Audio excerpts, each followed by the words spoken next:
आप अपने अवचेतन मन पर जो भी विचार, विश्वास, राय, सिद्धांत या मत लिखते हैं, उकेरते हैं या छाप छोड़ते हैं, वे परिस्थितियों, स्थितियों और घटनाओं के रूप में प्रकट हो जाते हैं। आप भीतर जो भी लिखेंगे, बाहर भी आपको वही अनुभव होगा।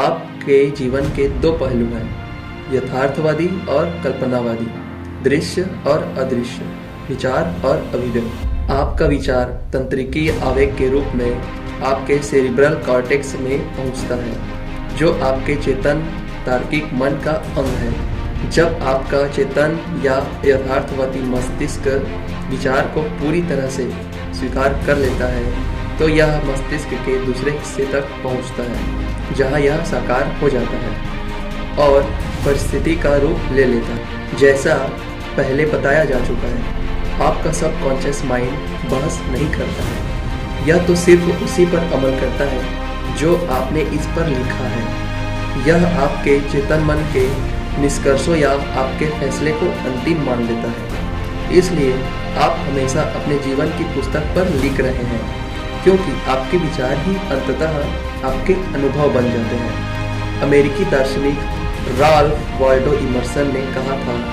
मनुष्य वही बन जाता है जो वह दिन भर सोचता रहता है। अवचेतन मन पर जो छाप पड़ती है वह व्यक्त होता है। अमेरिकी मनोवैज्ञानिक के जनक विलियम जेम्स ने कहा था कि आपके अवचेतन मन में दुनिया को हिलाने की शक्ति है। इसमें असीमित ज्ञान और बुद्धिमत्ता है।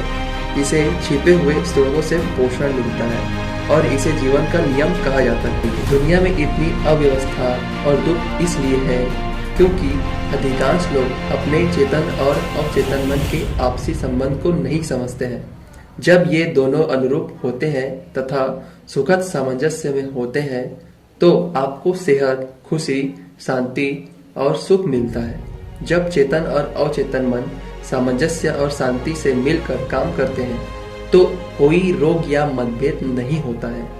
प्राचीन जगत में हर्मिस ट्रिसमेगिस्टस को दुनिया का सबसे महान और शक्तिशाली जादूगर माना जाता था। उनकी मौत के सदियों बाद जब उनकी कब्र खुदी, तो प्राचीन जगत को जानने वाले लोगों में बहुत उत्सुकता थी। कहा जा रहा था कि कब्र के भीतर युगों युगों का सबसे बड़ा रहस्य मिलेगा, और यह मिला भी। यह रहस्य था, जैसा भीतर वैसा बाहर, जैसा ऊपर वैसा नीचे। दूसरे शब्दों में, आप अपने सबकॉन्शियस माइंड पर जो भी छाप छोड़ेंगे वह बाहर व्यक्त होगी। मोजेस, ईसाइया, ईसा मसीह, बुद्ध, जोरोआस्ट्र, लाओ त्से और युगों युगों की सभी प्रख्यात दूरदर्शी हस्तियों ने भी इसी सत्य की घोषणा की है। आप व्यक्तिगत रूप से जिसे सच मानते हैं, वह स्थितियों, अनुभवों और घटनाओं के रूप में व्यक्त होता है। गति और भावना में संतुलन होना ही है। जैसा स्वर्ग आपके अपने मस्तिष्क में है, वैसा ही धरती पर आपके शरीर और परिवेश में होगा। यही जीवन का महान नियम है। क्रिया और प्रतिक्रिया, स्थिरता और गति का यह नियम आपको समूची प्रकृति में मिलेगा। इन दोनों में संतुलन होने पर ही सामंजस्य और संतुलन बनेगा। आप दुनिया में इसलिए हैं ताकि जीवन का सिद्धांत आपके भीतर लयबद्ध तरीके और सामंजस्य से प्रभावित हो सके। अंदर जाने और बाहर निकलने वाली चीजें बराबर होनी चाहिए। अंदर की और बाहर की अभिव्यक्ति बराबर होनी चाहिए। आपकी सारी कुंठाओं का कारण अपूर्ण इच्छा है। अगर आप नकारात्मक, विनाशक और दुष्ट विचार रखते हैं, तो ये विचार विनाशक भाव पैदा करते हैं। ये भाव बाहर निकलने का कोई न कोई रास्ता खोज लेंगे और किसी न किसी तरह से व्यक्त होंगे। चूँकि इन भाव की प्रकृति नकारात्मक है, इसलिए ये प्रायः अल्सर, हृदय रोग, तनाव और चिंता के रूप में व्यक्त होते हैं। अपने बारे में आपकी क्या सोच या भावना है, आपके अस्तित्व का हर हिस्सा उसी सोच की अभिव्यक्ति है। आपकी स्फूर्ति, शरीर, वित्तीय स्थिति, दोस्त और सामाजिक प्रतिष्ठा उन विचारों का प्रतिबिंब है जो आपके अपने बारे में है।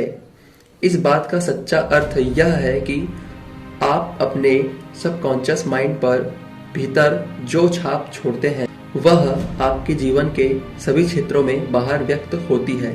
हम अपनी नकारात्मक सोच से खुद को नुकसान पहुंचाते हैं। आपने कितनी बार गुस्सा होकर, डर कर, जल कर या बदले की भावना से खुद को नुकसान पहुंचाया है? ये जहर आपके अपने मन में दाखिल हो जाते हैं। आप इन नकारात्मक नजरियों के साथ पैदा नहीं हुए।